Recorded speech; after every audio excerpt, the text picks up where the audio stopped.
This episode of Conversations on Dance is brought to you by Dance Teacher Web Conference and Expo. From innovative movement classes to inspiring seminars, Dance Teacher Web 2022 has more than 140 sessions on an extensive range of dance and business and personal development topics. So whether you are a new teacher, a professional dancer looking to transition into teaching someday, a seasoned studio owner, or a school administrator, you can customize a program to meet your professional needs. This conference, catered specifically to dance teachers of all styles, includes business building seminars, marketing trends and unique studio retention ideas, teacher certification training programs with UNLV, world-class expo hall with 80-plus exhibitors, networking with dance celebrities, and so much more.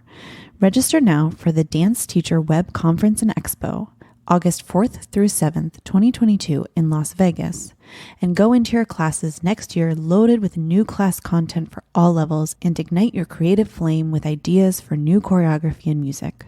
We are happy to offer our listeners a special code for $50 off your conference registration when you use code COD50 at checkout. But hurry, this special offer ends May 4th, 2022. Visit danceteachersummerexpo.com for information and to register now, or click the link in the description of this episode. Remember, use code COD50 at checkout for $50 off your conference registration. Looking great, whether on stage or off, is important. Menage Advanced Men's Skincare is a line of professional skincare products formulated to keep your skin healthy and performance ready. Trusted by professionals who need to maintain healthy skin, Menage is a must-have for those whose appearance matters. Go to www.mensskincare.com, that's men's skincare with one S, and use code COD30 to receive 30% savings on all individual products. Your skin will thank you. The Conversations on Dance listener survey is back. It's been a few years since we have checked in with our listeners to get your feedback, so we have put together a short list of questions that takes just a couple minutes to complete. By responding to our 10 questions, you will help us get a better understanding of our audience, which we will use to support the podcast in the future and bring you more of the content that you are looking for. We are already receiving really helpful feedback and great listener suggestions, which we will be addressing in an upcoming episode of COD. Thank you for tuning in and being a valuable part of this podcast's future. Click the link in the description of this episode to take our survey now, or visit conversationsondancepod.com. I'm Rebecca King Ferraro. And I'm Michael Sean Breeden, and you're listening to Conversations on Dance. On today's episode of Conversations on Dance, we are joined by legendary ballerina Cynthia Harvey. Cynthia began her training in California before holding the rank of principal dancer with both American Ballet Theatre and the Royal Ballet, a first for an American dancer. We talk with Cynthia about her early years of training, how she dealt with being cast routinely in major roles with less than 24 hours notice, combating stage fright, and finding her path once she retired from the stage. We also talked to Cynthia about her time directing the Jacqueline Kennedy Onassis School, American Ballet Theater's training program, an institution she has led since 2016 and will be stepping down from to spend more time with her family.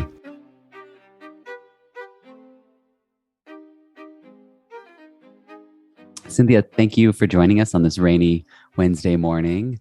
It's so pleasurable for me to hear you two and see you actually as well. Aww, we're so happy to have you. There's so much to talk about with you, so we want to just dive right into it and hear a little bit about how you first got into ballet, how you first were put into lessons. I did the usual, Dolly Dimple School of Dance in my little town in Marin County, Northern California, because my mother was trying to give my sister something to do. Mm-hmm. And she's older by 17 months. Mm-hmm. And I was little, but I loved it. And then, it got expensive and my parents couldn't afford it. So that was that for a few years. But then I saw Rudolph and Margot on the Ed Sullivan Show. And evidently, according to my mother, I don't remember this. I remember seeing them, but I don't remember trying to dance in front of the TV. And she was like, oh my gosh, if you really want to do this, we better give her some lessons, because it was bad news to watch me attempt. I don't know. I must have been 6 or 7 years old. So that she put me in a Parks and Recreation sort of YMCA summer class. Mm-hmm. And the lady there told her later on that your daughter is bored. She picks up combinations faster than the older kids. But if she's really interested, there is a teacher locally who had been dancing with Alan Howard from the Pacific Ballet in California, who was with the Ballet Russe. And she was in their little company, along with Kira Nichols' mother, Sally Streets.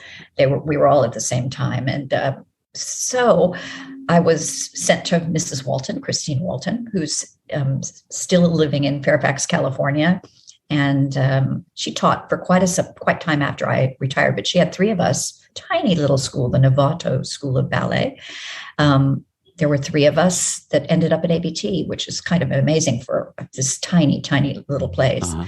And then in sort of weekends, when I turned 12, I started doing the regional ballet movement, the Marin Civic Ballet at the time, out of which there were several people who actually ended up at National Ballet of Canada and San Francisco Ballet and places like this. So it was kind of very gradual, but very green, kind of coming to the ballet world. Mm-hmm.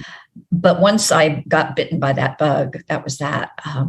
And, I took out all the books in the library that I could find. And I was one of those girls, right? Yeah. Little bunhead children. Yeah.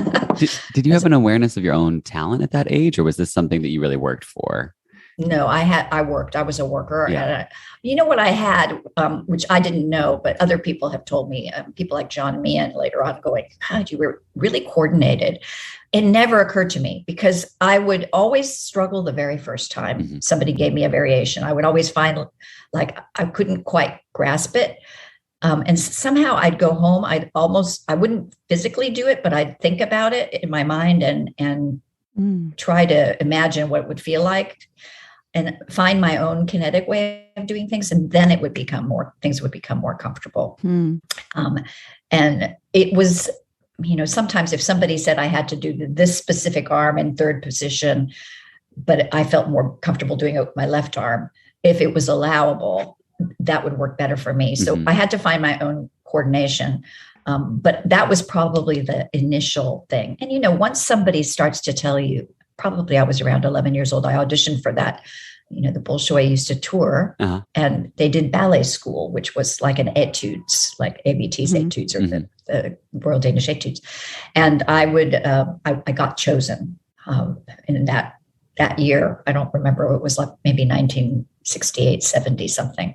And after that, it's when people go, oh, she has talent. Then you think, oh, I can do this as a living. Yeah. You mean this is something I can, because in my mind, I didn't know that when I saw these people on stage, that was a job. Right. You don't think about that as a child. It's just something beautiful to watch. And it could have been a hobby as far as I knew, because for me, it was just, I loved doing it. Yeah. And I think part of the reason is my mother was from Mexico, and one of my aunts or two of my aunts at 2 different times lived with us. And it was very Latina, very arms and talking and drama. And I have a very gregarious older sister. And I never got a word in. I was just like the quiet person. And ballet was a place where I could go and it was quiet. I didn't have to talk. I didn't have to fight for attention. It was music, all the things I liked. And I think that's why I zoned in on it. And it was, when you find that right thing, I was so lucky when I think about it, because not everybody has this option or the insight, and I'm grateful to my mom especially and then she had to take on 2 jobs to keep us in it, and my teacher just gave me scholarships to keep going. So that was very helpful. So when you talk about this coordination that maybe didn't come super naturally to you, but you found this way to create it yourself, I wonder, we hear that so much about when we speak with coaches or teachers that, go on later in their careers to teach and coach, that they have this kind of analytical mind. And so I wonder how you came about that process for yourself. Did someone prompt you, like, go home, think about it? Or was it just something that you kind of like developed that system in your mind? And then, of course, I'm sure continued through your career. Well, I think it's a combination of many things, because this particular teacher, Christine Walton, that I had, she formed her own way of teaching, but she used all the syllabi. She had all the books. She had Spasitsava's classes. She had the RAD. She had the Cicchetti, and then she would try to give us the curriculum, as it were, and she would say to one girl, Leslie, this one looks better on you, or Cynthia, this looks better on you. And for me, she always kept saying the RAD. She thought the Royal Academy looked better on me. So that, of course, then I went like, who would be from the Royal Academy of Dance? And it was Margot Fonteyn. Okay. So I got to see, she would bring in books, and we'd look at photos, and we'd look at posing. And I think just in my mind, I would then try to emulate certain, if I saw a photo and I could not attain those positions, I would then go home and try to do that. So yes, I mean, I definitely have an analytical mind, to my detriment many, many times. And at the same time, I think being given teachers who came from a different place, the lady who ran the Marin Civic Ballet was Vaganova trained. So that gave me the whole other aspect. So I had all this information coming, and just trying to find my own way through that. And we were exposed to many, many different things. I mean, Hector Zaraspy came to teach where I was, and Norbert Vizak, who was from Canada. He was very much more a modern, he was more in the contemporary ballet world. Norbert Vizak was kind of the co-director at one time, and then the director of the Marin Ballet. Just this different inputs were coming from all over. And it was, the 70s. It was kind of the beginning of the ballet boom, in a way. And the companies were all touring. We got to see the Mariinsky or the Kirov, the Royal Danish Ballet, American Ballet Theatre, Paris Opera. So many companies, National Ballet of Canada would come to San Francisco. So there was a lot of touring in those days that we got to see. And I remember having pictures of Carla Fracci and Eric Brun on my wall, and Anthony Dowell and Antoinette Sibley. And, those were the idols, that I would just look at their pictures every night. They were right by my bed, and I'd fall asleep looking in that direction. Oh no, I was that child. But believe it or not, extremely shy, the kind that would hide behind my parents' skirts. So ballet for me was my world. I didn't have to compete with my sister for that one. And, I found the people that I liked. And to this day, one of my best friends who stopped dancing in her 20s, it was one of those dancers that I met in my ballet class. And, we're still best friends today. So we still understand each other. Right. Yeah. So at what point did you start to kind of get out of your training bubble, I guess? Like, did Christine Walton, was she instrumental in helping you choose summer programs, or like how you were going to get out into the world from there? Well, the very first one she sent me to was at San Francisco Ballet Summer Intensive. This is when Lou Christensen was still around, So I went to their summer program there. And again, I met people that I'm still friends with today. I mean, these summer programs, that's what I keep telling these kids, you meet friends for life. And it's really all the time. We always say that. It's true. But it's like, we both went to San Francisco summer too. And I mean, I still have maid of honor. My wedding was one of my friends that I met. Shout out to Melissa. I know she's listening. Yay. Hi, Melissa. And it's true. I mean, it's fantastic. And it's the first time I took a pas de deux class, because there were not a lot of boys from where I was. There was one or two, but I didn't get to do pas de deux otherwise. Right. So those were the beginnings. And then, they would offer me places, but somehow I would always go back to Christine. So I stayed with her. The second time, summer, I went to SAB when I was 14. And again, it was, I don't know if you all had this experience where after the summer intensive, they take you and they check you out to see if you've got all the things that they require. Mm-hmm. I went for I thought that might be interesting. But again, I came home. I think I wasn't ready maturity wise to live away from home. Mm-hmm. And I was doing well academically. So I thought I don't want to push that yet. Right. And then I went to the National Ballet of Canada through Norbert Vizak for one summer and straight to ABT's summer intensive. And that's when I got offered when I was 15 mm-hmm. To stay. And after going back home and discussing it, we decided the ABT route was the best. And that was through Christine as well. She contacted, I don't know if Terry Orr will remember this. She knew somebody who knew Terry Orr. And she found out where they were staying, which hotel, and she called him really early one morning, woke him up and said, I have this student, da, da, da. Anyway, he arranged that I take class. Pat Wild was the director of the school at ABT, but she was also ballet mistress for ABT. Mm-hmm. So she was on tour. So I held on to a doorknob, and that's how I auditioned for the school and got into the school. And it was very different. It was only one scholarship class. That was it. Maybe two. There was when I got there was a second class, a bit younger kids.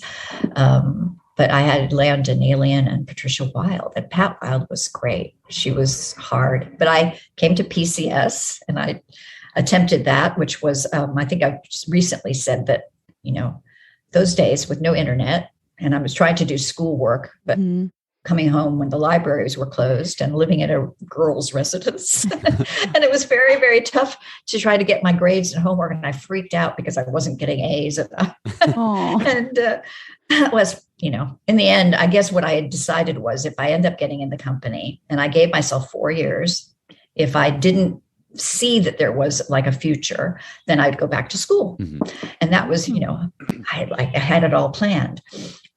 So it turned out that after 4 years, right away, I got in within the first 9 months. I was so fortunate. Right. They had a big audition at ABT. Oh, that's interesting. So they auditioned and that's how you got through. That's amazing. Yeah, I got in as an apprentice because I was too young. Sure. And then because I turned 16 but I was still 16. Mm-hmm. And so I got in as an apprentice. And then John Neumeier was coming to stage Baiser de la Fée. And he chose me over a company dancer. She left and I got the job. But it was kind of, I look back and I'm thinking a lot of my opportunities were other people's misfortunes. That's how it works sometimes, right? I mean, well, I think it worked that way for me. Yeah. And I do believe for me, that was that aspect. I was not a genius dancer like a Gelsey Kirkland. I was a hard worker. And I got that way through hard work, the subtle area of the ballet world. Yeah.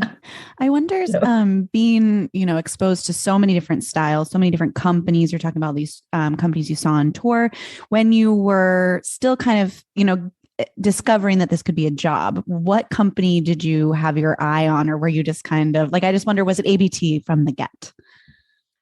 Probably ABT because they had my, Carla Fracci and Eric Brun and Natalia Makarova, those dancers that I got to see more often. But then the Royal Ballet was the other one. Mm-hmm. So those two companies were the ones that I was drooling over. And it was the repertoire. I wanted to be the sylph in La Sylphide. I wanted to be the princess, in Corsair.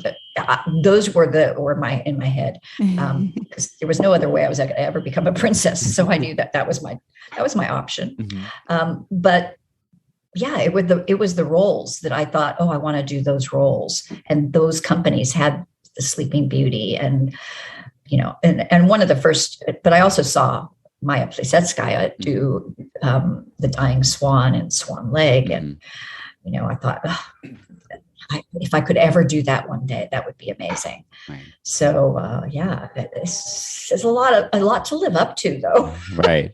Well, can you kind of paint a picture for us, like what your initial experience was as an apprentice? Like who Lucia Chase is still the director at that point. Yes. And, you have those big stars that you've looked up to. How is this expectation versus reality playing out for you as a teenager that's a newly minted apprentice? Well, it was also Rudolf Nureyev came around the first year and he was staging Raymonda. And I was still at that, I didn't sit down. I kept working. I wouldn't take a break because I was around all these people who were fantastic. And how will I get that? How will my Retiria ever look like Makarova's? How will I be as turned out as, Cynthia Gregory or, listening to Rudolph take a rehearsal and he'd be dancing everybody's roles as well as dancing his own. How will I ever have that stamina? So I kept working like a maniac. And he noticed me and he chose me to do right away, almost one of the 3 girls and covering the 2 soloists in Raymonda. And it was in my first year. It was like, so I thought, hard work is the way to go. This is the way. And then I got mononucleosis. Oh no. So, but that was okay. I mean, can you imagine this? I was not feeling well and I would lie. This is the person who was standing up all day. Right. I lay down on the ground in the studio and fell asleep. And it was bizarre. And then when I was diagnosed, I had to tell Lucia Chase, I'm sorry, I'm going to have to be out for a while. And that was a big sort of wake up call to how to take care of yourself, and it was way before we had all that, the extra, information on nutrition and right. Sure. So during that time, I would read about what to do to take care of myself. And then eventually when I came back, people like Cynthia Gregory, first of all, they had changed my name to Christine. They asked me to change my name because you can't have Cynthia Harvey and Cynthia Gregory in a company. What did you say? Well, I didn't care. I wanted to be an ABT. I would do anything. Which name do you want me to change? Both of them? I'll change both of them. So I took on my ballet teacher's name, Christine, because I thought as an honor, MC Cynthia. Right. But Cynthia Gregory, being the wonderful, kind, and generous person that she was, I think after my first year and after being sick and I came back, she noticed that she'd heard my name was really Cynthia. And at a Halloween party, she went up to Lucia Chase, who I think might have had a little to drink by then. And she said, "This is silly. You need to change your name." There was Alicia Markova and Alicia Alonso, and nobody confused the two. And, I love that. And so Lucia said yes. And Cynthia then went, "Tomorrow, call Agma and get your name changed back." And I did. So that was that. I got my back to my real name, Cynthia. So I had this great admiration for these people, which didn't stop until they retired, even when they retired. I mean, even later when Makarova came to rehearse us, I was still like frightened and intimidated, more intimidated, I think, than anything else. Yeah. And that's the burden of also being in the corps de ballet for a long time and seeing, I don't mean burden in the worst sense of the word. I mean that what it left me was with this incredible respect, not just for the dancer, but for the role. So standing on the, like in the front line or something and waiting and listening to the variations and hearing them go off stage and grunting and groaning and how exhausted they were when they left the stage. I just thought, my gosh, I'll never be able to do these ballets, So even as I was getting to do them, I was scared to death of them. Right. Well, I mean, so a full-length ballet is a pretty intimidating beast to go up against. Yeah. Yeah. Well, especially when you're normally thrown on, and that's exactly how it happened. Interesting. For me in the end. So I think the first time you kind of forgive yourself, you think to yourself, well, they can't blame me. I'm doing them a favor. I'm getting on stage. But at the same time, you want to make sure that people from the company or your bosses think, oh, she can handle this. Yeah. Right. So there's that sort of two-way pull going on, I'm doing them a favor. It doesn't matter. It's fine. I'll be okay. Or at the same time, oh my gosh, what if they think this is such a disaster? We should never give her this opportunity. Right. Can you tell us about some of these specific stories? Because I think most of our former peers, Rebecca and I being very retired now, but we have a lot of friends in ABT, James and Bella, people I grew up with and love, but they talk about how they usually nowadays, it seems like you get the luxury of knowing pretty far in advance. And then you rehearse and you rehearse and you rehearse. And then you do like your out of town tryout, you get the Detroit show to like, center you, feel a little bit more comfortable before you have to do your Met premiere. So what were some of your stories where you just had to just go do it? It sounds like. Well, one was April 1st, April Fool's Day in Washington, D.C. And honestly, we were doing Don Q, and it was when it was first being done. And Misha had said it, and he was still dancing with the company. It was the year before he joined City Ballet. And I was Flower Girls, one of the 2 Flower Girls. And I did the Mercedes Dryad Queen role occasionally. And I think this was 78. So I would have been by now a soloist. So I joined the company in 74. And in 78, I became a soloist. And so I had those roles. And then I came into the canteen at the Kennedy Center. And I don't even remember who turned to me and said, you're going to do Kitri tonight. I went, not tonight. Not tonight. April Fools, And, oh my gosh. And then, as it turned out, only Misha and Gelsey were left standing. Mm-hmm. I mean, people were injuring themselves left, right, and center. So it turned out that it was Jonas Koge as Basilio, and Martina had injured her hip. And I don't remember what was happening with Cynthia, but she was off. Maybe she'd done a show and she couldn't do more or something. I don't know what the deal was. So in the end, they put Mariana Tchaikovsky in acts 1 and 3. And they asked me if I would do act 2, which was the one I knew the least because I was already in it in the corps. So I couldn't really see what the principal was doing. So you hadn't been learning this like in rehearsals. No, this was just like out of the a full throw on, a true throw on. Holy cow. So that was like that day. So in order so that Gelsey and Misha could do the next day, luckily we were at the end of a weekend run. So I don't know if we did the Saturday night show, and they made a big deal to the audience, we have an emergency, blah, blah, blah. And then so that Gelsey could do the next day. Fast forward to, I guess, almost a year later. Now, Anthony Dowell was dancing with the company in those days, and he was meant to do Don Q with Makarova. And she hurt herself. And for some reason, he asked for me.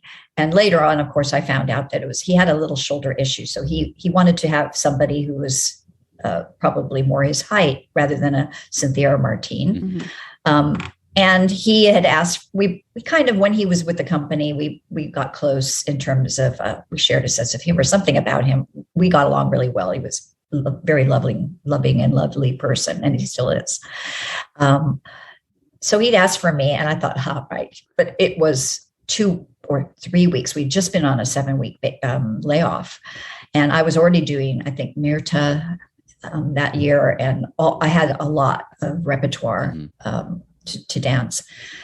But I did get rehearsal. And we went into the Met, and it was, no stage call. I'd done the ballet before, so I didn't really need to go through all the having a rehearsal, like a run through. Mm-hmm. So it was always going on without really knowing, can I get through it? So I got to do my first full length with him. It was Don Q at the Met. That was my first full length. And then Swan Lake, similar thing. I did my first Swan Lake with Ross Stretton.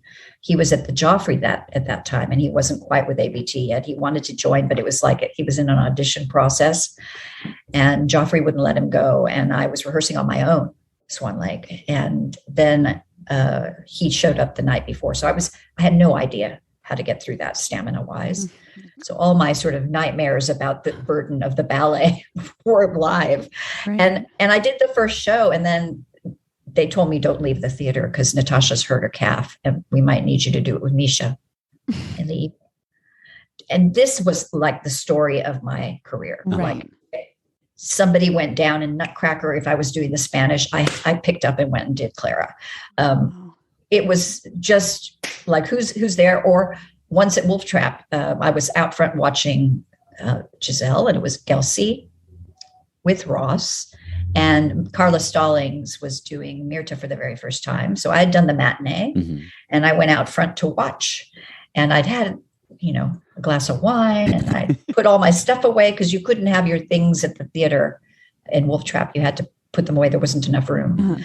And I came back to wish Carla married, and everybody's looking at me. And I'm thinking, Gelsey can't go on. She has I think it was infected toe. I said, my things are not here. I have no thing. Don't worry. And people sewing shoes for me. I was getting my makeup on, and they were sewing shoes. I was using someone else's makeup because mine wasn't there. Anyway, I ended up doing Act 2, and Robbie LaFosse, who was my normal partner, when I surfaced after getting ready and I climbed the steps to the stage, he and Ross he was doing me. Because we had slightly different things that we did. And it was almost comical. I wish I'd had an iPhone in those days so I could vote. It was very, very, very funny, which broke the ice. But my shoes were noisy. And I mean, it was not the most ideal situation. But this continued. I mean, this was how it was almost until I became a principal and retired, for sure. Oh my gosh. So I think for our listeners who are audience members or dance enthusiasts, the idea of doing a full length ballet that you've on stage for the first time, you've never done the full run through before, you don't know what that feels like stamina wise, would be like deciding to run a marathon tomorrow without ever training for it. Right. I've done a few miles here and there, but I'm 26, Well, it's more, I mean, in a ballet like Don Q, I knew it was hard because you could see everybody else dancing and it's jumping. Mm-hmm. So that is for me, probably between Myrta and Kitri, and Myrta's only one act.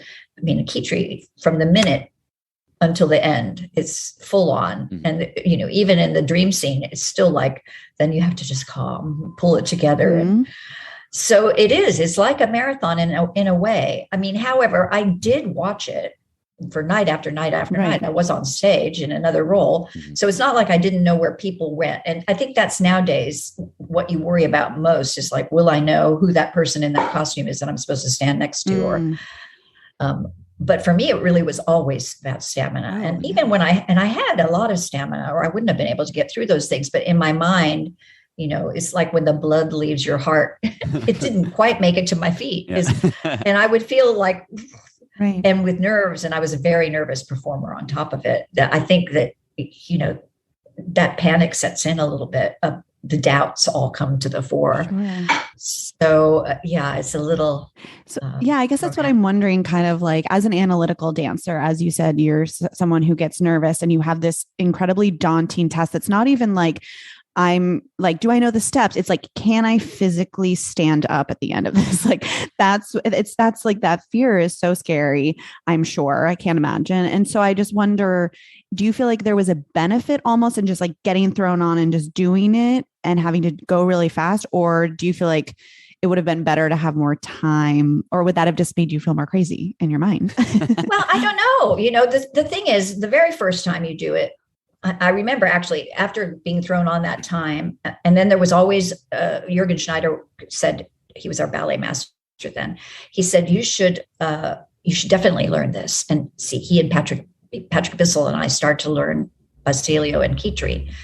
Patrick did it before I did, but we were learning it together at the same time. Mm-hmm. And eventually, instead of just, when you have time, learn this at the back, I actually went up and said, look, every year I end up being thrown on. Could you please just give me rehearsals so that I can actually like work on it? Because there's an aspect of pride also. You want to do well. You want to give to the public who are paying money a performance that's worthy of what they're expecting. You don't always want to be the replacement to Kelsey or Natasha, where you hear the audience when they announce your name say, "Oh, boo."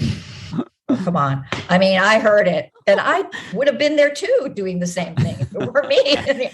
And in fact, partially just before going on, I was also going, "Oh," and people were trying to protect me. It was very sweet. I mean, the dancers were all like, "Oh, come on." So, I think for sure getting rehearsal is better. And, of course, you could always want to rehearse too much. That's the other aspect of it. Mm-hmm. But there is something about improving the performance and not just getting by, that as an artist, you also want to make sure that you're investing the role with something a little more than just surface, because you can, I can just get through it. Right. You want to create a character. And there was, in the beginning for me, that was the hardest thing is, oh, you've done this kind of idea. Well, yeah, but in the way in which I had to do it was a bit rough. So could you just allow me a little time to prepare? Right. And it happened with the filming with Misha.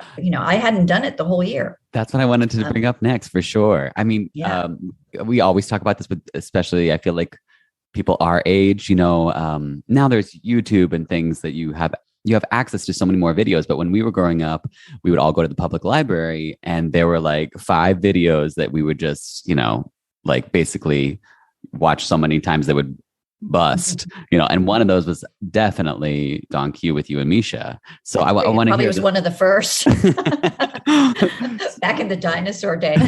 Well, yeah. So, there you have it. See, Anthony left in 1979. He'd been with us so that year I got to dance with him a lot.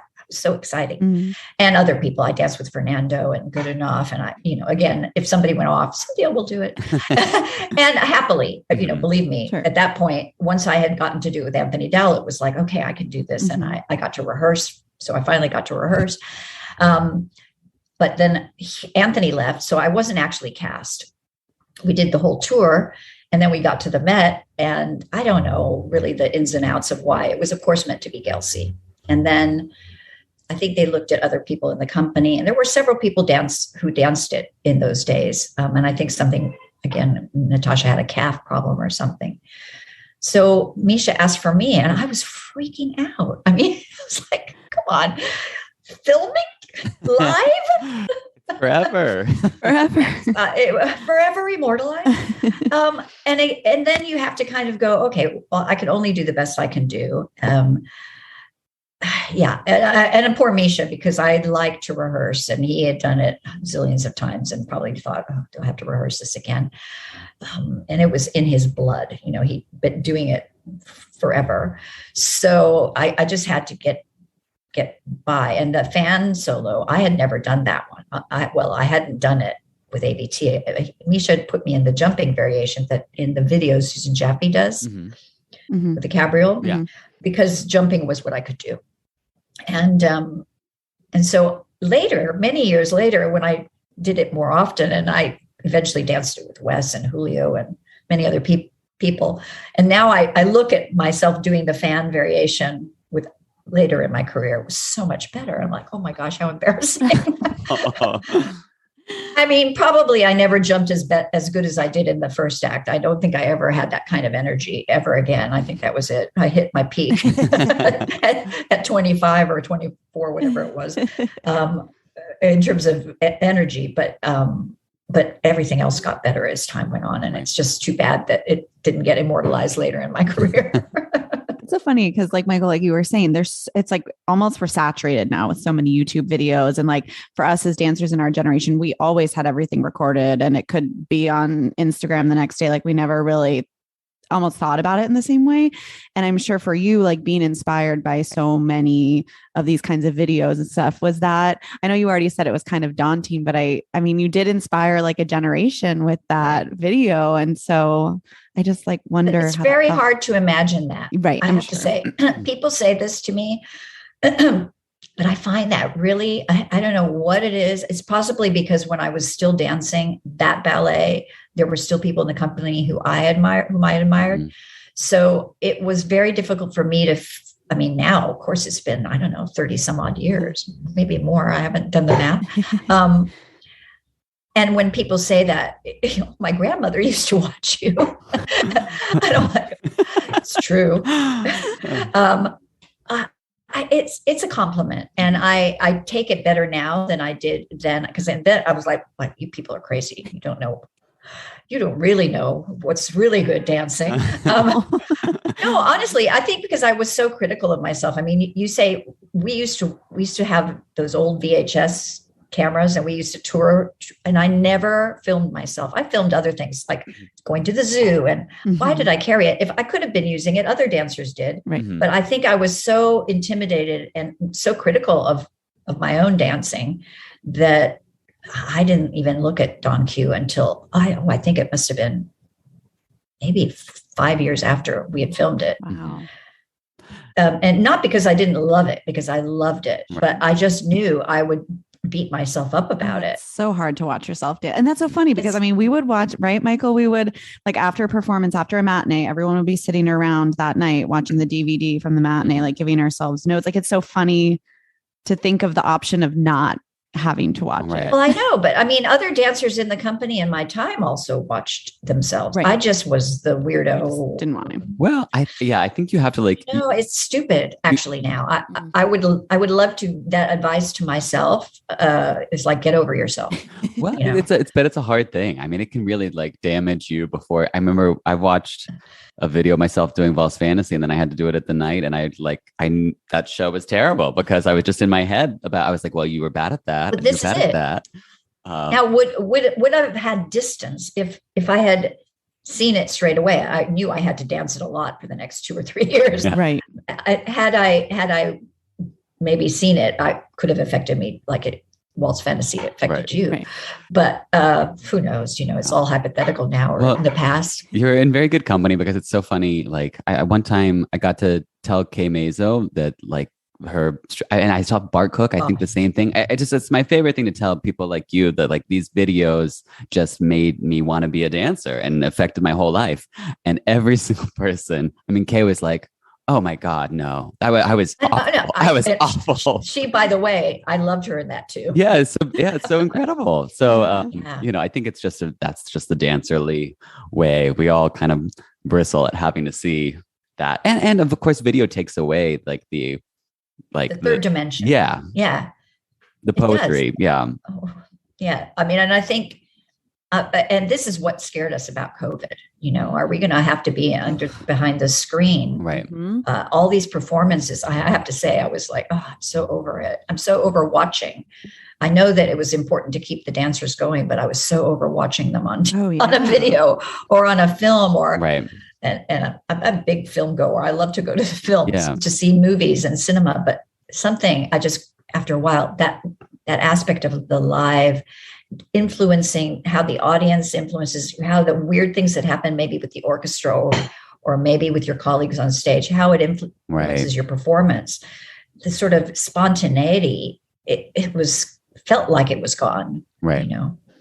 Yeah. Definitely. We can get back into that, but I want to hear about what I love about your career, and I think this happens a lot. Is like, we get to see this moment of like you idolizing Dowell and Sibley, and your teacher telling you like, oh, the RID looks best on you, and I like this look for you, and then you get to later you're dancing with Dowell, and then you have this huge moment where you join Royal Ballet. Can you tell us about how that happened and what that process was like?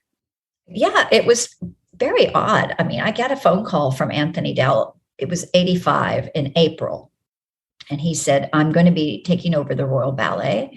Would you come? And I kind of went, yeah, I love that. Anyway, I said, I'd love to. That'd be great. It'd be a dream. I'd love that. Thinking he meant as a guest sometime in the future. Right. And then a couple of months later, it must have been May or June, and he called again and he said, have you done anything about your visa? And I went, oh, you mean this is happening? I'm coming. Yeah.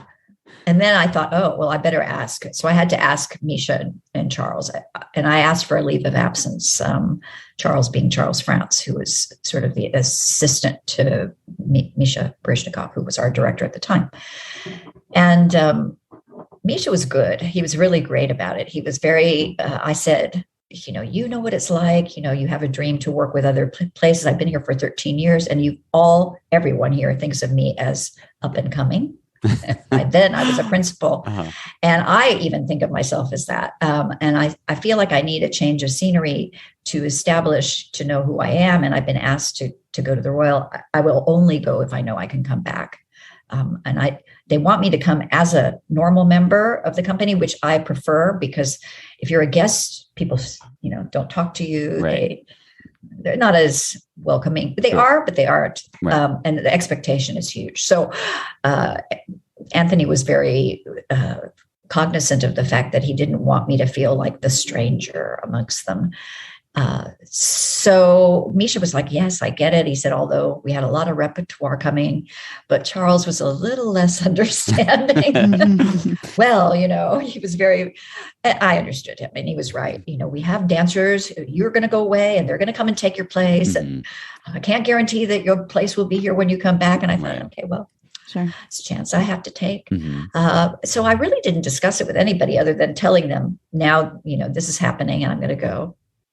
So off I went. It was a bit of an adventure. Unfortunately, after the first year, and I got to dance. I mean, I worked with Ashton, who I really wanted to work with. That was one of my biggest dreams. And Ninette de Valois was still around and alive. And it was their production of Sleeping Beauty. And up until then, and I'd been, like I said, I'd been in the company for 13 years. I'd never danced Aurora. And I thought, that's going to be a role I should be able to handle. And I should be okay with that. That would be something I could see myself dancing, but I've never done it. And I I think I was 27, going to be 28. And I said, I want to do it before I'm scared to do it. Right. That was the words I remember very clearly. And Charles goes, we're going to do Sleeping Beauty next year, which is, of course, what happened. So anyway, off I went to the Royal, and I did symphonic variations, real signature pieces of theirs. Sleeping Beauty, Ondine, Manon, and other ballets. David Bentley choreographed Still Life at the Penguin Cafe. It was a very rich time in my career, and I think the right move for me at that time. Of course, the funniest thing was the very first thing I danced was Jerry Robbins' Opus 19 with the Royal. I was like, awesome. I'm all the way here. That's funny. You could have just crossed the plaza.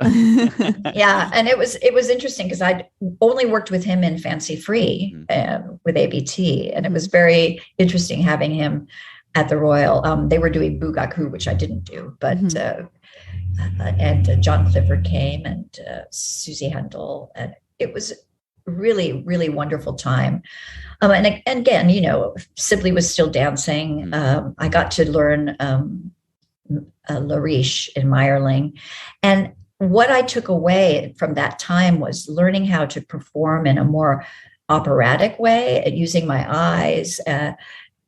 The coaching was similar in terms of how they coached the technical aspects, but there was a big emphasis on what you were, how you were achieving the choreographer's wish. Right. So there was a big aspect of performing and getting that point across, which wasn't so much, maybe because ABT had so much more reps, so many ballets that we were doing on tour. So, you'd go from one room to the next and you kind of, again, just let me get through this. Right. And there you were performing maybe a week out of 6 weeks. So you had 6 weeks in between.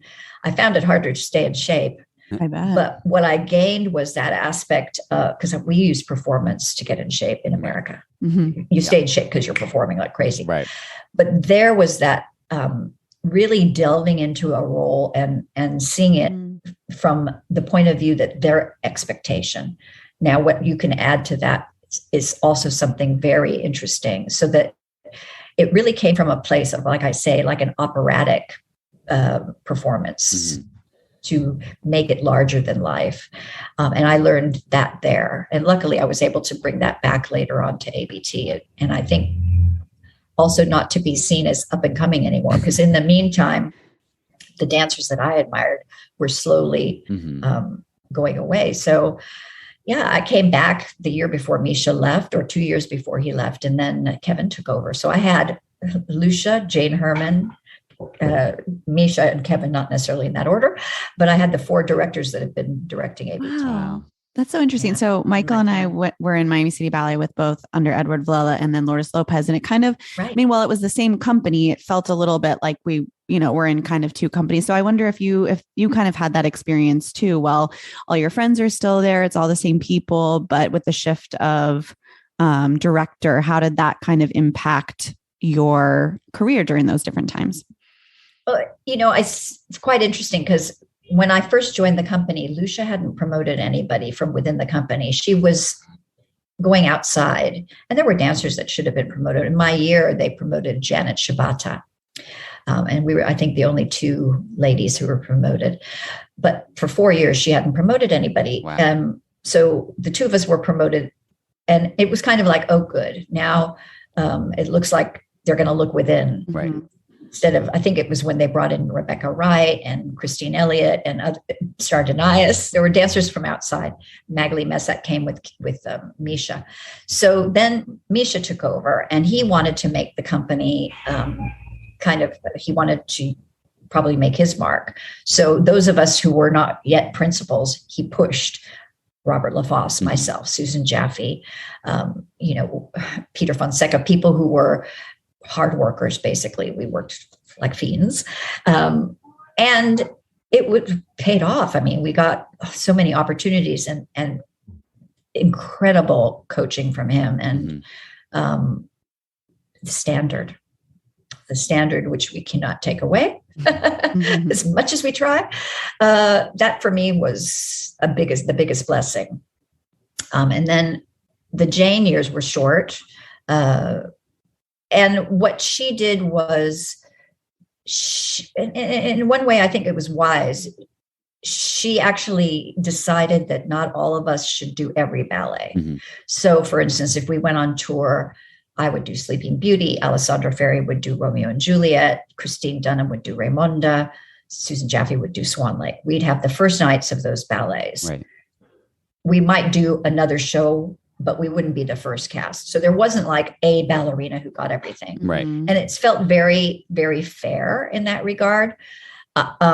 Artistically, not necessarily at the same level. It wouldn't be then with a Baryshnikov. And then Kevin came, and as a colleague, I thought it was a good move for ABT at the time, very much so, because he understood what ABT was about, which was storytelling, and it still is. So, yeah, I think that the company, there wasn't such a major shift from Misha to Kevin necessarily. There was just a difference. I think Kevin also wanted to make his dancers stand out. So Paloma was moving up in that time period, and Susan was more of an established ballerina. And in 1995, I had a year. I got married in 1990, and then I was expecting a baby and lost it. And then when I tried to come back, the very first class I took, some girl knocked into me and I went over, like I was just standing still, and my ankle went over and I tore ligaments in my foot. It was like, okay. Oh. So I was off almost a whole year, and I was determined I wanted to come back, but I was now like, I don't know, 36, 37. And I had an injury in Russia, which is one of the reasons I came back to ABT. Mm-hmm. My foot got stuck in a hole during the bedroom pas de deux in Manon, the slide. And I had it x-rayed there. It was my left foot, which is, fortes, what have you. Right. And it turns out that it was broken, but they said nothing was really wrong. Right. And it was also, torn ligaments. It was a mess, basically. And it really took some years off my career because I could never get that back. I never was able to get it because I went so long without getting it attended to, thinking nothing's wrong. But I couldn't put my heel down. It was a mess. Mm-hmm. And then my other foot, I got a bone chip that I'd had when I was a little girl. An osteogonum. Some boys were chased. Is that what it is? Yeah, but it wasn't a natural one. It happened that I had been chased. My sister and I were being chased around a swimming pool in Marin County. And I jumped into the pool thinking it was the deep end and it was the shallow end. And I jammed something and the little piece of bone chipped, but it never went anywhere until I was like in my 30s. I was doing some gig somewhere and I pushed off for a grand jeté and I felt this funny thing. And from that point on, I couldn't point. It was like in the way. It gets stuck behind your heel. Yeah. Oof. Well, it was inside the ankle joint. So it was really delightful. The interior, but way deep. So Dr. Hamilton, who we've just lost, passed away a couple of days ago. He had done the x-ray and said that, if you get this operated on, this is not your normal osteogonum. This has been there for years. And then I realized what it was. And he said, we'd have to remove things and cut through. And he said, basically you'll have no career. You'll have to stop. So I just kind of thought, I'll keep going. But it started to swell up a lot every performance. And I'd have to have the liquid extracted with a needle. And that kind of, you lose the joy when you're in such pain. Yeah. It was like, so in 1995, I came back from my injury. I was determined I wasn't going to stop because of an injury. So I came back from the twisted ankle after the pregnancy loss. And then I was dancing in San Francisco at the opera as a guest in Fledermaus. And Wes Chapman was my partner. We were only meant to do the Sleeping Beauty pas de deux. And they had other guests, Gary Christ and Donna Murphy, and people were big part of the party scene in Fledermaus. And Kent Nagano was the conductor. And we told them, I said, I think I'm going to stop on New Year's Eve. I think that's going to be my last performance. So I called Kevin and I said, you know what? I'm not coming back. And that was that. So New Year's Eve in California, 1995, I decided that was that. I was finished. I was 37, and I just had enough. I was like, I don't want to be in this kind of pain anymore. And I'll figure it out. And by that point, I was married, and I still wanted my family. I wanted to have a family, which is what I ended up doing. But I used the New Year's Eve that was my party. I was having a big New Year's Eve masquerade ball, and pretended that was my party. They announced it on the stage. Kent Nagano stopped the orchestra and told them, and I had my family was there. So it was nice. And my teacher was there. Right. So at least I was kind of feeling like I came full circle in a way. Yeah. But to retire I accomplished. Yeah. Yes, exactly. Right. And I accomplished more than I wanted, I had ever dreamed of accomplishing, really, and danced with people that I couldn't believe that in a way, I always felt like an ingenue, and until, I really was grown up, and that's not how you should be when you're performing with a main ballet company. You should feel like you're established and have that confidence. And I think I just never really felt like I was that person. And I have too much respect for the art form to do it badly. And I was feeling myself like I was dancing smaller because it was hurting and I was in pain. People kept saying, "Oh, no, we don't see that," but better to know when to roll them. Yeah. Right. Right. So at that point, you wanted to have a family and move on to the next part of your life. But did you think that ballet was going to still be a major factor in this second phase? Honestly, no. I really thought, I'll have to figure out something. I thought, I'll do something totally different. I quite like the idea of going back to school. I thought maybe architecture, maybe I'll design costumes, or I wanted somehow to be in the arts or some creative aspect. And then I did finally get my son.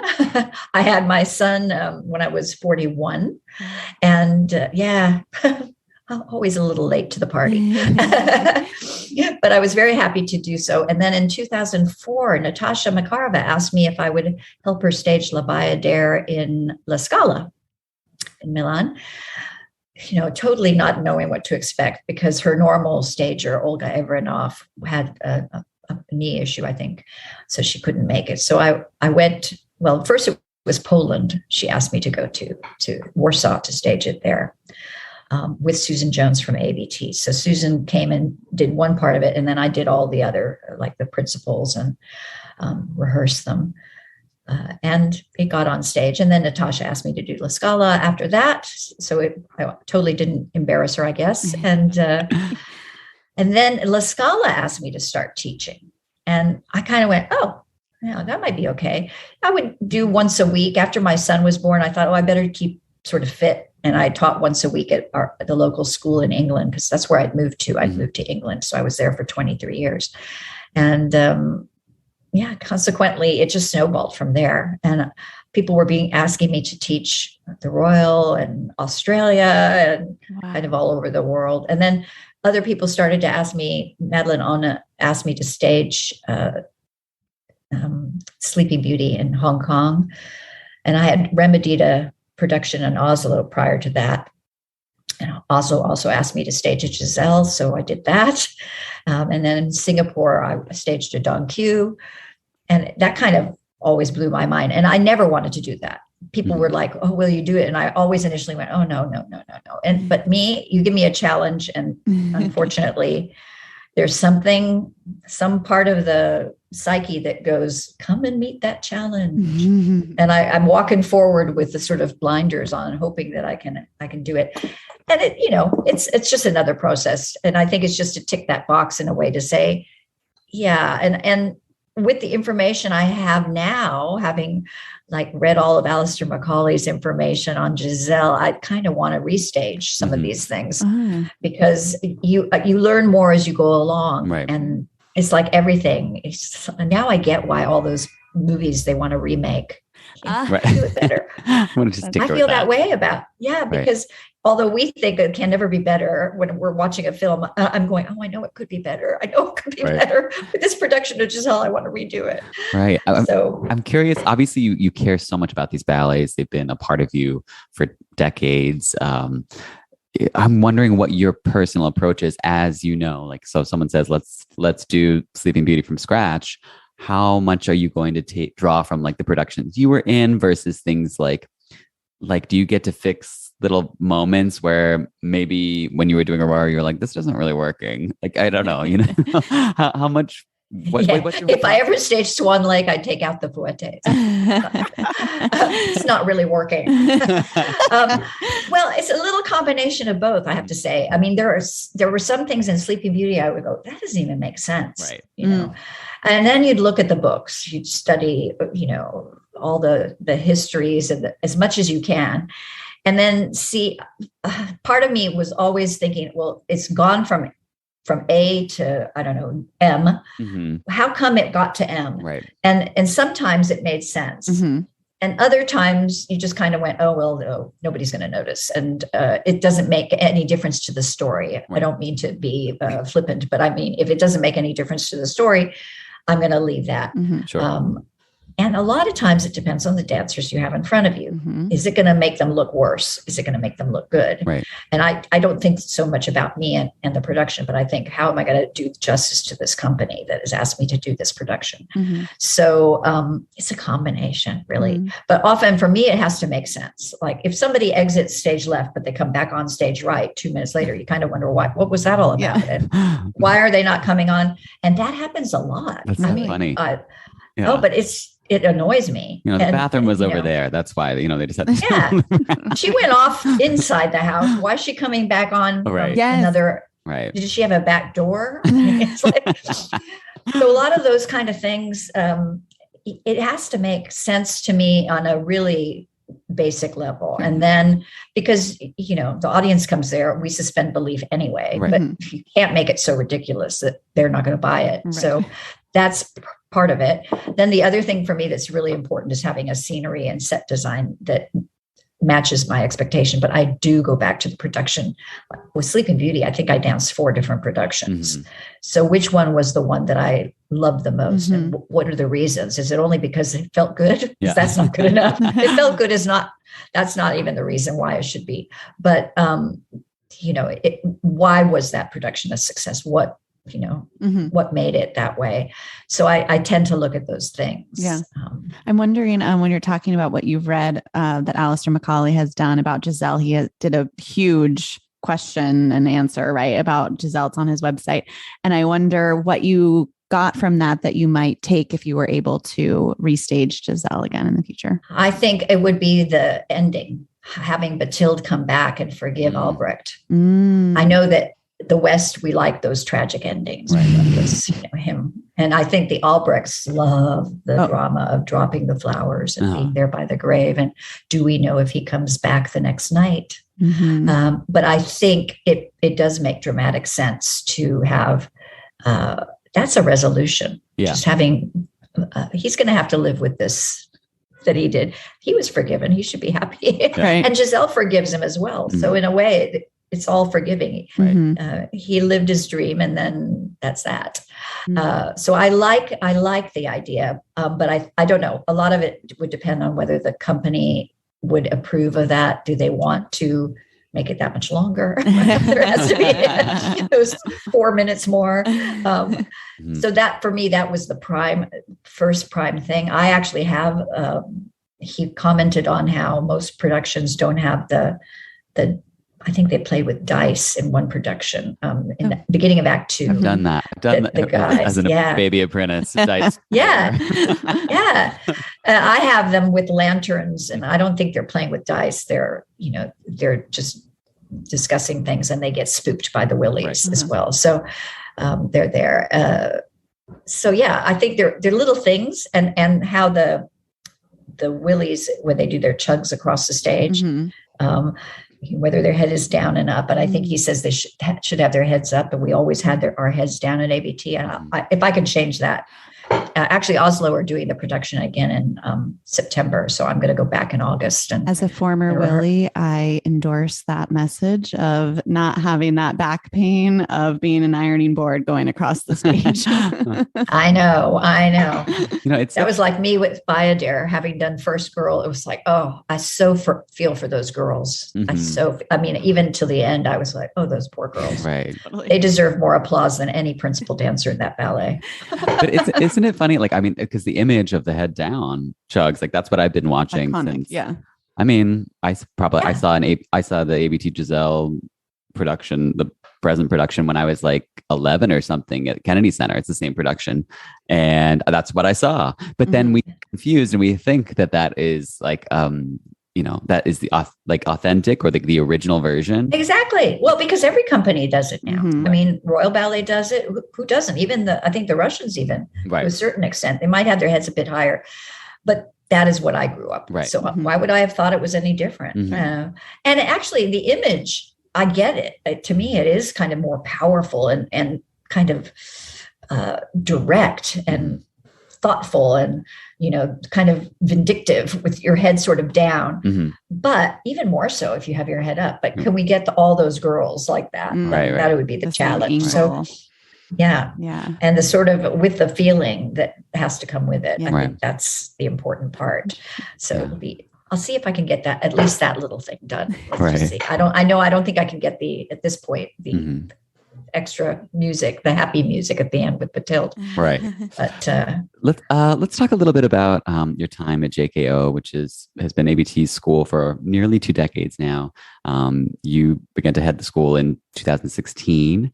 What made you decide to take on that position? Especially, seems like mostly you were doing these, major work with large companies, working with professionals. So obviously, they're 2 very different tasks there, like rearing young dancers into becoming professionals. So what made you decide that was the right move at that time?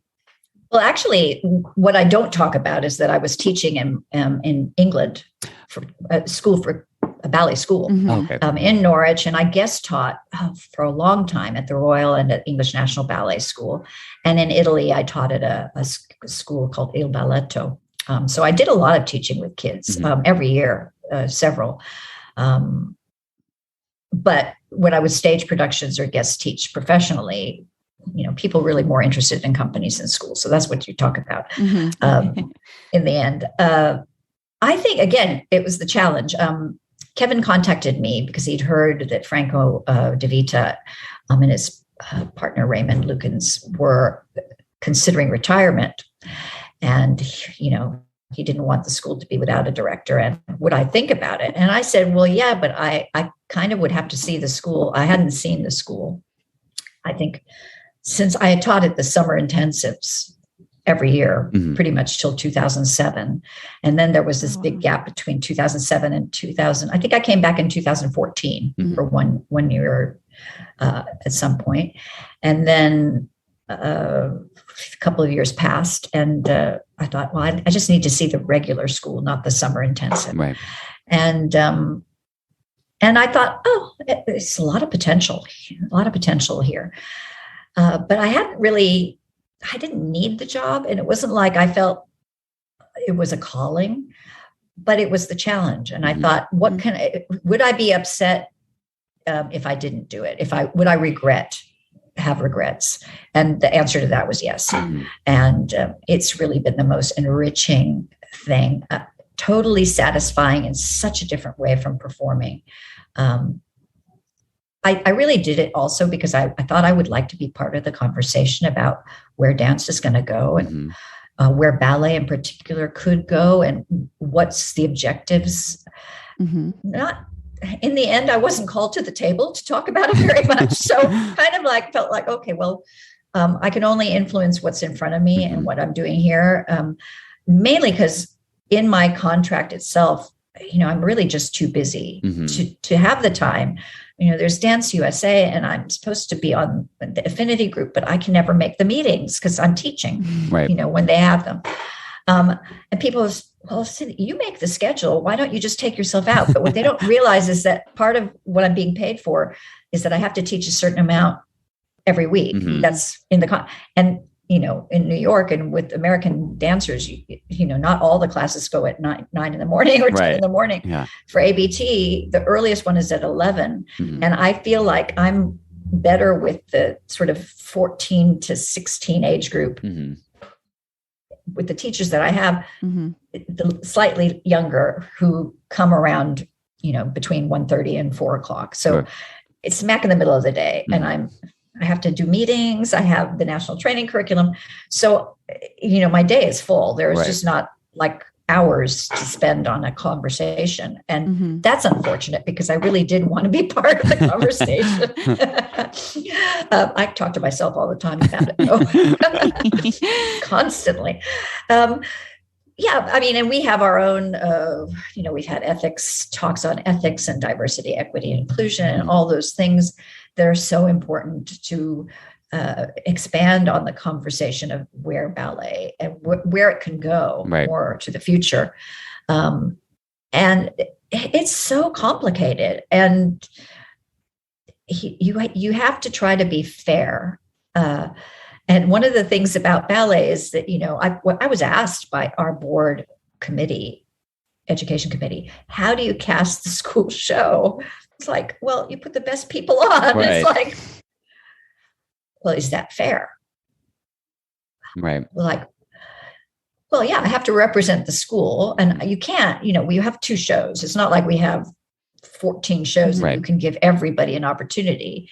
So, you have to have an answer to why you're doing what you're doing, especially when you're dealing with families. I have a fantastic team around me. And then people from the team are starting to go as Kevin's going. So one of the reasons why I'm choosing to leave now is that, first of all, with Kevin going, I was really hired because of him. He wanted me there. So what would happen if somebody turned up who doesn't want Cynthia Harvey there, and then they felt difficult to get rid of me?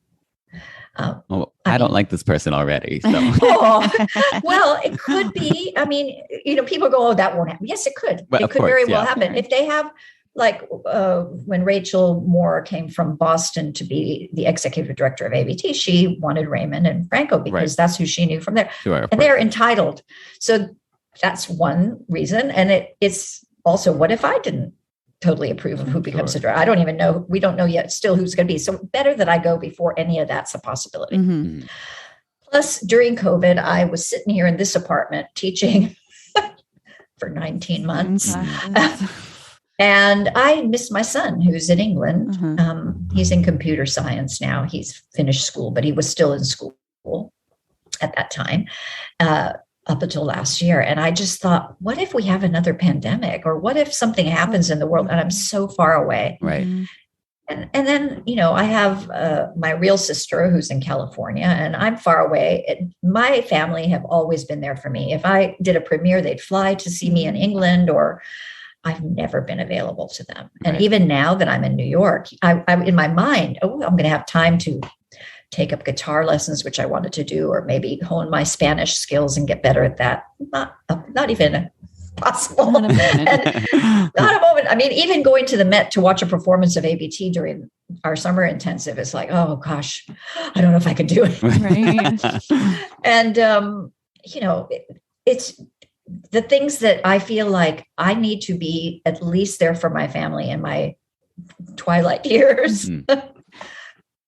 Because I feel like they've been there for me all the time. And in this period of COVID, seeing family members get sick or seeing loved ones whose family members have died, you just don't want to miss, the last years of being close to people. Right. That human aspect for me is larger. I love my kids here at the school. I adore them. And when I had to tell them, I thought, how am I going to do this without crying? But I thought they know me well enough to know I cry at everything. I cry when I'm happy. I cry when I'm sad. I mean, they really do. They just kind of like, oh God, here she goes again. But it's just because they're me. They're the me that I, when I was their age, and I see it in them. And there's such a lovely feeling when you give them something and it works. And I mean, it's better than any amount of applause anybody could ever get. I mean, for me, that's the best. But then I don't want to miss my son now that he's an adult, and we can have really good adult conversations about all sorts of things. I mean, I didn't know from boys. I was raised with sisters and ballet school with girls surrounding me.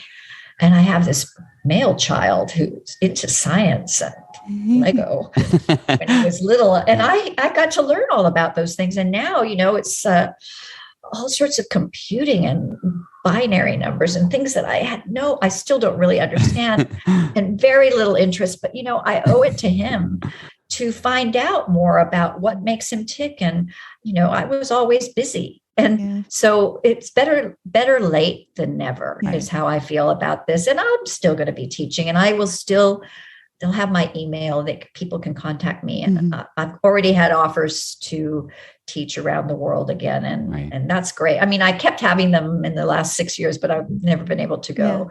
Yeah. And then one of the joys about being back here was reconnecting with people like Robert LaFosse and Elizabeth Farrell and meeting new people who were beautiful teachers through the national training curriculum at ABT that, passionate people who are, the future dance teachers in this country. And it's really been wonderful. But in this building currently at 890 Broadway, there's not that much more we can do.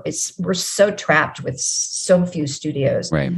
There is a lot happening in the future, and it's going to get better for whoever takes my job. It's really going to be wonderful for them. A new building possibility and more space and, options to have the programs that I've been asking to have, but we just couldn't expand. And I mean, there's so many more things I wanted to do for the kids that have to graduate, because we have a children's division and a pre-professional division.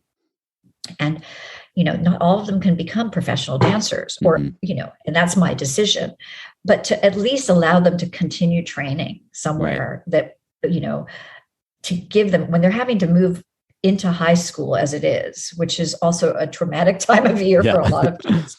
And they've made their social, all their whole social construct has been around coming to ballet. And then I say, sorry, you're not going to be able to move on to the pre-professional division at ABT. I think it's a terrible time for them. And then, and then taking kids that you think, oh, well, we need some paying students, this kind of thing, which is a necessary evil in America. And so I've not been able to really do what I wanted to do, but I feel like I've contributed a little bit. And sometimes you just have to cut those losses and move on. Right. Just for our last question, I wonder how you might be thinking that you can continue to contribute to the conversation of where ballet and dance goes from here in your next chapter that's coming up. Well, first of all, if somebody asks me, I think without being tied to an institution, that you have to be careful what you say. And I'm working with minors, so I also have to be very aware how I influence them. But I think if I'm asked and I have the freedom to be able to say what I think, I feel like I have had an experience that I can use as my experience, but with the current values of today's society. I totally understand that, I came from an age where if somebody said something negative, you just sucked it up and go, yeah, you're probably right. But dancers on the whole, nobody's more critical than they are of themselves. Right. And I do feel there was necessary improvements needed in how we speak to dancers and how we treat them, and that they're not treated like babies. And that they're treated with respect. And some places don't do that. Right. And that needed to change. And I'm glad that conversation is opening. There are areas where I feel like, in a way, we are trying so hard to protect the students now from criticism that I'm not sure we're doing them favors. Right. That I'm not certain that we are really raising a group of dancers who could read a bad review and survive it, because we're always having to bolster them. And I think, no, we don't want to be negative. Of course, we don't want to constantly say, no, don't do it like that. That's not good. That's not good. But I think there has to be a balance. And I think that we are not necessarily preparing current young people for a life that's going to be tough. I mean, whether they stay in dance or not, it's not that easy out there.